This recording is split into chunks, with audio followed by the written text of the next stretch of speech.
everyone! Pasko na dito sa SM. Ayan o. Oh. May previous wala. Bigyan mo naman ako kahit maliit dyan.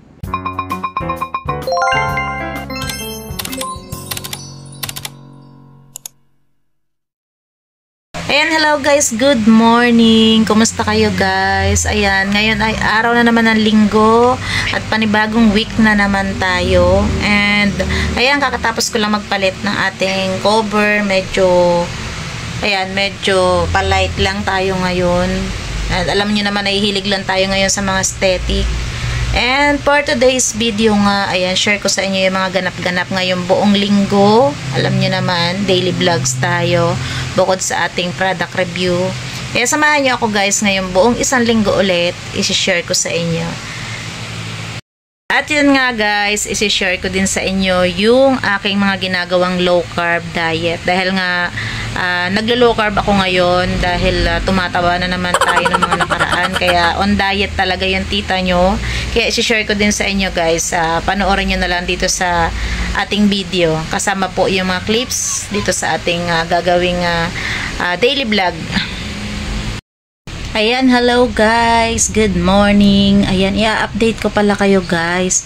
Alam nyo ba dito sa amin, sa May Taal at Lemery, grabe yung lakas ng lindol kaninang umaga.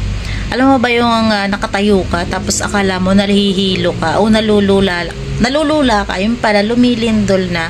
And alam nyo ba yung capacity niya is 5.0 dito sa may amin. Kaya talagang ninervyos na naman kami kasi 'di ba malapit kami dito sa May Taal Volcano. Kaya talagang pag ganun na lumilindol, tapos ng mga nakaraan panay pa yung smog, 'di ba? Nasa balita naman 'yan. Kaya talagang nagwo-worry na naman kami dito sa May Taal, Batangas.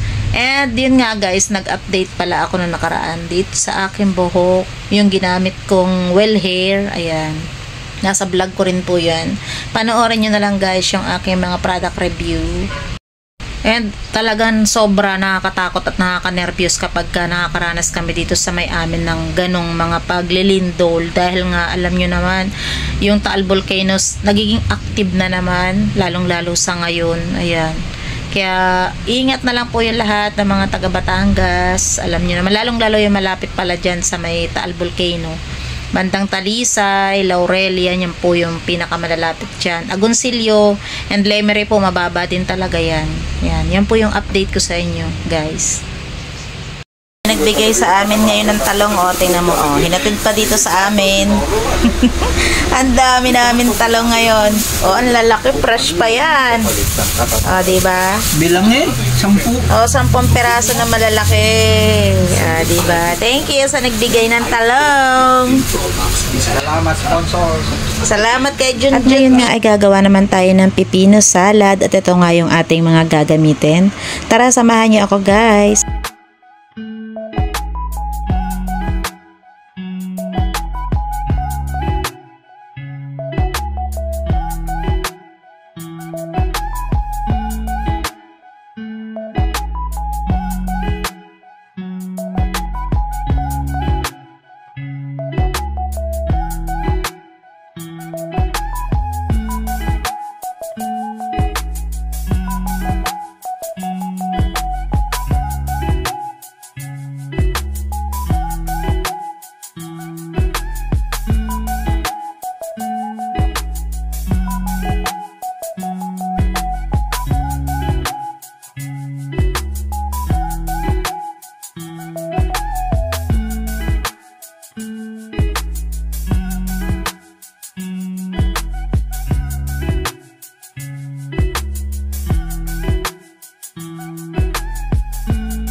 Ayan, at eto na yung ginawa nating cucumber salad. Kain tayo, guys.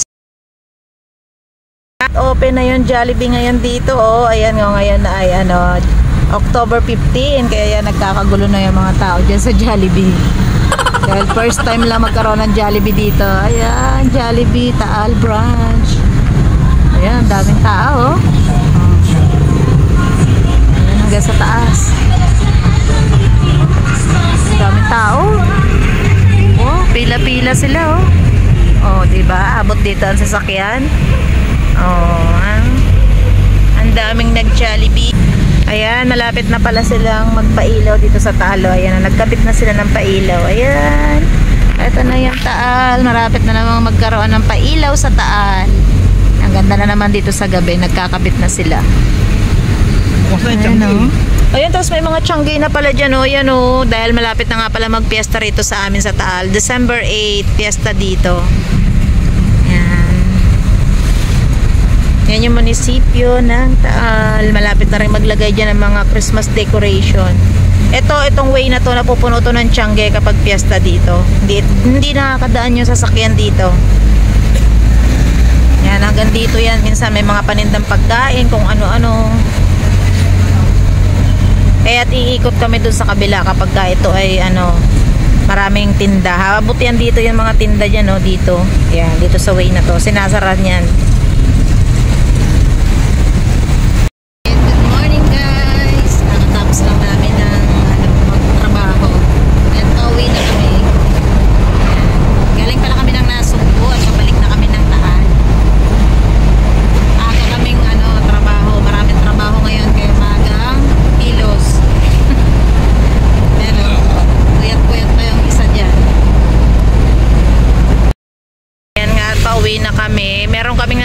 Dito na nagtitinda ng mga ratan, yung mga basket na ratan, ayan dyan, yan.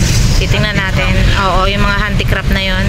Ayun, titingnan natin kung magkano. Baka naman natutulog yung may tao ba yan? Ayan, oh, yan, parang bala kong tumingin. Ano kayang mabibili dyan? Basket, tingnan natin. Ha? Parang temporary lang ito. Iba yan. Ibang klase yun. Oo nga, ibang ang kahoy lang. Kahoy lang ko yan. Ito, mga basket din, eh. Kukunin natin? Wala ito, ma'am. Talagang parang ito. Parang may bandang mo. Pag-isahan ito, ma'am. Bagay sa mall kasi may previous, wala. Bigyan mo naman ako kahit maliit dyan. Ito na naman yung panunggit ng na lang. Ng ano? Ito.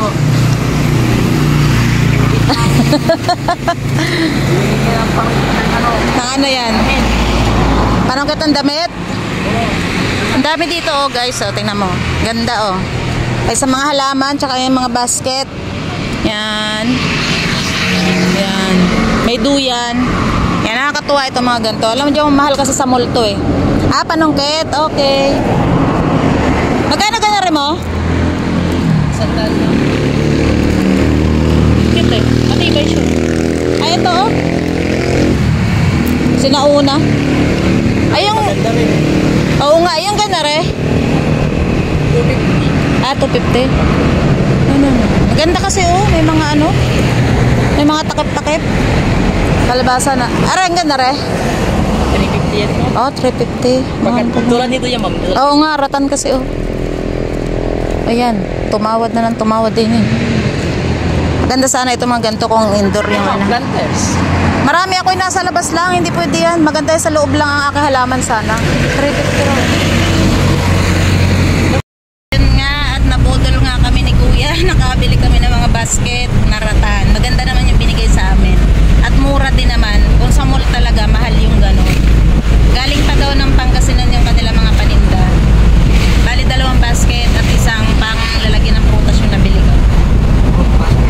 Fruit basket yun. Maganda rin. Tapos ang gagawin namin, babarnisan na lang namin para maganda siya tingnan. Para din tumibay.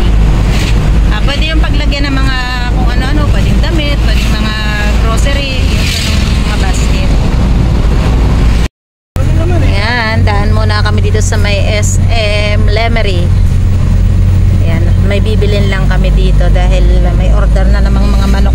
sa akin. Kaya yan. Punta muna tayo sa grocery. Ayan, grabe ang init. Ayan, ito pala yung SM Lemery. O, sa likod ito. Pasko na dito sa SM. Ayan o. Uy, dami. Ayan, nagmamadali na yung kasama ko kasi naiihi na daw siya. Ayan, kasi nga magaling pa kami sa biyahe. Ayan nga, at magbabayad muna ako ng SSS dito sa may SM, sa may grocery.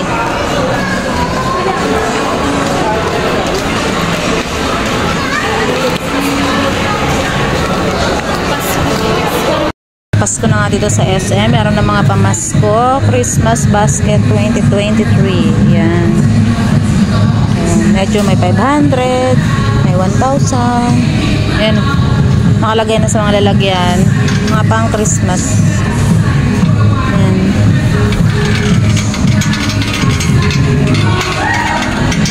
Yan. Titingin lang kami dito ng manok nga. Bibili.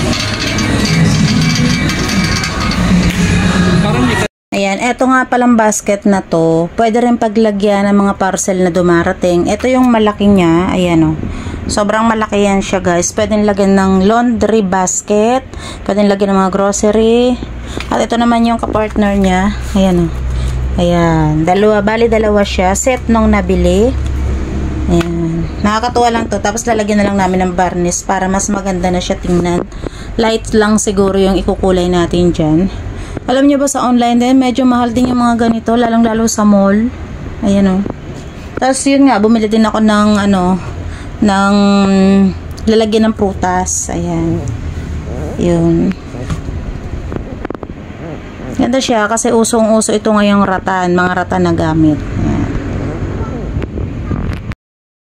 Ayan, at binabarnisan niya na nga yung aming biniling basket. At ito, babarnisan din niya yan.